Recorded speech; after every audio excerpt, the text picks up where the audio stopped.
हमारे साथ इस समय कथावाचक शांतनु जी महाराज हैं। आइए हमारी टीम आज कथावाचक शांतनु जी महाराज से कई मुद्दों पर एक्सक्लूसिव बातचीत करने वाली है। सबसे पहले तो काशी आगमन हुआ है।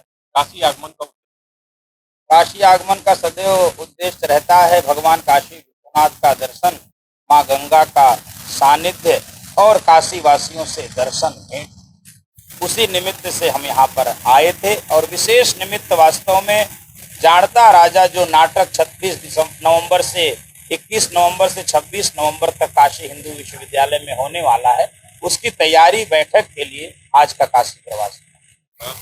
देखा जा रहा है कि चुनाव जैसे जैसे नजदीक आ रहे हैं, सनातन धर्म हिंदू धर्म के ऊपर लोग अटैकिंग मोड में आ गए हैं। अचानक बयानबाजियों का ऐसा दौर चल पड़ा है जिसमें राम को भी नहीं छोड़ा जा रहा है, हिंदू देवी देवताओं को भी नहीं छोड़ा जा रहा है। तो इसको आप किस रूप में देखते हैं? इसको इसी रूप में देखते हैं कि सदैव से इस देश में हिंदू विरोधी शक्तियां काम करती रही हैं। उसी रूप में आज के ये राजनेता भी अपना भूमिका निर्वहन कर रहे हैं। जिस प्रकार से राम को परास्त करने के लिए, कृष्ण को परास्त करने के लिए, इस देश में छत्रपति शिवाजी राणा प्रताप को परास्त करने के लिए इसी देश के लोग, इसी देश में जो अन्न जल ग्रहण करते थे उनके विरुद्ध सदैव कुत्सित चाल चलते थे। ये राजनेता भी इसी प्रकार से भारत को कमजोर करना चाहते हैं। वास्तव में ये हिंदुत्व पर प्रहार करके अपनी कब्र खोद रहे हैं। यह मैं तो इस विषय में स्पष्ट हूँ, क्योंकि हिंदुओं का जो जागरण हुआ है, एज ए हिंदू जो हिंदू का जागरण हुआ है 10 वर्षों में इस देश में, वो इनको खलबली मचा रही। इनकी वोट की राजनीति भी खिसक रही है, इनका वोट बैंक हिल रहा है। इसलिए इनको लगता है कि हिंदुओं को फिर बांटो, सनातन पर प्रहार करो, इनको जातियों में तोड़ो और फिर से सत्ता में आओ। लेकिन अब इनके मंसूबे पर पानी फिर चुके हैं, ये सफल होने वाले हैं। देखा जा रहा है कि केरल से जिस तरह से केरल में धर्मांतरण का मुद्दा गरमाया, वहीं यूपी की बात कर ले तो यूपी में ईसाइयत को बढ़ावा देने के लिए जगह जगह कैंप लगा करके ईसाइयत का प्रचार प्रसार किया गया। तो हिंदू धर्म के लिए आप लोग की तरफ से कोई नई पहल? एक छद्म सेवा के आधार पर इस देश में ईसाइयों ने मिशनरियों के प्रभाव को दिखलाकर एक भारी संख्या में मतांतरण कराया है, और उसके लिए हम सब ने भी रणनीति बनाई है। जो ये सेवा भारती संगठन है वो उसी के लिए काम करती है कि हिंदू समाज में निस्वार्थ भाव से कैसे सेवा की जा सके, उनके स्वास्थ्य की व्यवस्था की जा सके, उनके अध्ययन अध्यापन की, उनके छात्रावास की व्यवस्था की जा सके। और आप देख रहे होंगे कि सेवा भारती के अनेक छात्रावास, अनेक चिकित्सालय देश में काम करने शुरू हो गए हैं। और वास्तव में हम सब भी हिंदू समाज की प्रचंड शक्ति को आह्वान करके इन धर्मांतरण के करने वाले लोगों के मंसूबों पर पानी फेरने वाले हैं। और धीरे धीरे ये काम प्रारंभ हो चुका है। हम सब भी नीचे वनवासी, गिरिवासी, आदिवासी, कमजोर आर्थिक रूप से लोगों के बीच में जाएंगे, हिंदुओं के बीच में जाएंगे, उनके बीच में प्रेम भी परोसेंगे, उनके बीच में सेवा भी परोसेंगे, और निश्चित रूप से धर्मांतरण का काम रुकने वाला है। देश में धीमा पड़ चुका है। इजराइल फिलिस्तीन वार पे आते हैं, किसके समर्थन में है? हम लोग तो सदैव धर्म के साथ खड़े होने वाले लोग हैं। यतो धर्म ततो जयः, जहाँ धर्म होती है वहीं पर जय होती है। हम सब सदैव इजराइल के पक्ष में हैं, क्योंकि वह धर्म युद्ध लड़ रहा है। और ये हमास और फिलिस्तीन जिस प्रकार से मानवता को तार तार कर रहे हैं, उनके लिए पूरे देश में, पूरी दुनिया में एक विरोध का स्वर उठ रहा है। हम सब भी उनके विरोध में सदैव। भारत के साथ हैं कि इंडिया के?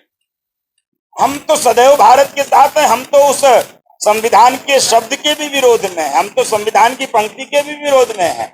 That is India, that is Bharat, India that is Bharat. कोई मैं इंडिया के पक्ष में नहीं हूँ, मैं सदैव भारत के पक्ष में हूँ, क्योंकि जय तो भारत माता की ही लगाई जाती है, इंडिया की कोई जय नहीं होती है। और यह जो इंडिया राजनीतिक लोगों ने बनाया है वो इंडिया नहीं है, वो वास्तव में एंटी इंडिया है। वो भारत विरोधी कर्मों में अपने को लिप्त हमें सदैव रखते हैं। आप देख लीजिए, उनका झुकाव भी कहीं न कहीं फिलिस्तीन की तरफ दिख रहा है, तो वो कैसे भारत के पक्ष में बोल सकते हैं? एएमयू में जिस तरह से छात्र फिलिस्तीन के समर्थन में आए, कैंडल मार्च निकाला, तमाम तरह का, और भी देश के कई जगहों पे इस तरह की घटनाएं घटी, तो आपको लगता है कि इस तरह से जो फिलिस्तीन का समर्थन किया जा रहा है, तो ये भारत विरोधी लोग हैं? ये भारत विरोधी हैं, ये राष्ट्रद्रोही हैं। यही नारा लगाते थे, हर घर से अफजल निकलेगा, कहां तक मारोगे। तो हमने भी नारा निकाला कि हम ढूंढ ढूंढ के मारेंगे। तो ये वही लोग हैं जो समय समय पर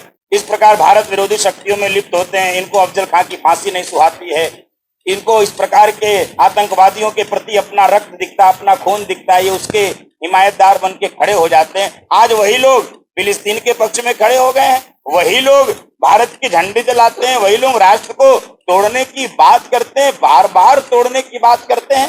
तो इनपे तो विशुद्ध रूप से राष्ट्रद्रोह का मुकदमा दर्ज होना चाहिए और राष्ट्रद्रोही के नाते इनकी पहचान करके इनके ऊपर कठोर से कठोर कार्रवाई होनी चाहिए और समाज के भी लोगों को इनको उसी की भाषा में उत्तर देना पड़ेगा। संविधान कानून तो अपना काम करेगी, लेकिन समझदार देशभक्तों को भी उनको उनकी भाषा में जवाब देना चाहिए। अगर चुनना पड़े, शांतनु जी महाराज को चुनना पड़े 2024 में, तो नया संकेत क्या मिल सकता है? हम लोग तो सदैव उनको चुनते हैं जो देश के लिए, धर्म के लिए, संस्कृति के लिए, मानवता के लिए, भारत को विजय दिलाने के लिए रहते हैं, अपनी सनातन संस्कृति की रक्षा के लिए जो हमेशा लड़ते हैं, हमारी नीतियों का समर्थन करते हैं। हम ऐसे ही दल को as a voter, as a Bharat के नागरिक होने के नाते हम उन्हीं को चुनते हैं। ये सदैव से हमारी नीति स्पष्ट है। मौका मिला तो आप आएंगे राजनीति? राजनीति और धर्म नीति एक ही जैसे है, बिना धर्म के राजनीति होती नहीं है और धर्म के साथ ही राजनीति होनी चाहिए, तब राजनीति प्रभावी भूमिका निभा सकती है। तो हम लोग तो प्रत्यक्ष परोक्ष राजनीति में सदैव बने ही रहते हैं, प्रासंगिक भी रहते हैं। तो ये थे हमारे साथ शांतनु जी महाराज, जिन्होंने कई मुद्दों पर बेबाकी से बातचीत किया है। न्यूज ट्रैक के लिए पुरुषोत्तम सिंह, वाराणसी।